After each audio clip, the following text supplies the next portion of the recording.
कुल 4 वेद और 18 महापुराण हैं। इनमें से श्रीमद् भगवद गीता एक बेहद ही महत्वपूर्ण ग्रंथ है। श्रीमद् भगवद गीता में कुल 18 अध्याय दिए गए हैं, जिसमें भगवान कृष्ण ने अर्जुन को धर्म व कर्म का ज्ञान दिया है। गीता में दिया गया ज्ञान आम मनुष्य के जीवन में महत्वपूर्ण भूमिका निभाता है। जीवन में आ रही समस्याओं या दुविधाओं से निकलने के लिए गीता के उपदेश आपके लिए मददगार साबित हो सकते हैं। कहते हैं कि गीता के उपदेशों का पालन करने से मनुष्य को जीवन में कभी निराशा हासिल नहीं होती।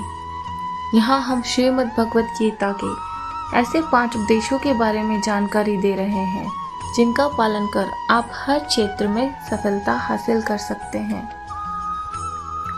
क्रोध पर रखे काबू। श्रीमद् भगवद गीता में दिए गए उपदेश के अनुसार जो व्यक्ति अपने क्रोध पर काबू नहीं रख सकता, वह जीवन में कभी सफल नहीं हो पाता। ऐसा व्यक्ति क्रोध में आकर अपना सब कुछ खो बैठता है और गलत कार्य कर देता है, क्योंकि क्रोध में व्यक्ति सही गलत की समझ भूल जाता है। इसलिए कभी भी क्रोध को खुद पर हावी न होने दें।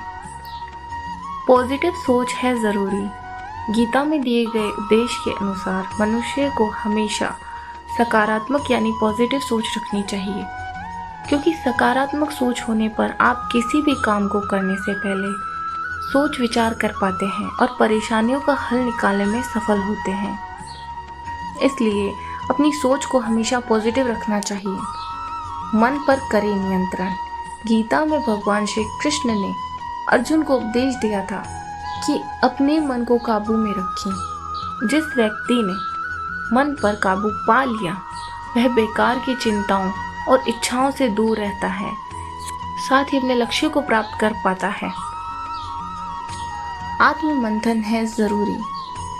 गीता के अनुसार मनुष्य को आत्ममंथन अवश्य करना चाहिए, ताकि वह सही गलत की पहचान कर सके और सही रास्ते का चुनाव कर सके। भगवान श्री कृष्ण के अनुसार एक व्यक्ति को खुद से बेहतर कोई ज्ञान नहीं दे सकता।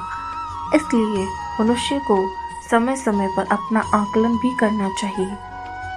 फल पर नहीं, कर्म पर दे ध्यान। श्रीमद् भगवद गीता का यह उपदेश तो सभी की जुबान पर रहता है कि मनुष्य को फल की चिंता नहीं करनी चाहिए, बल्कि कर्म पर ध्यान देना चाहिए। हम जैसा कर्म करेंगे, वैसा ही फल भी भोगेंगे।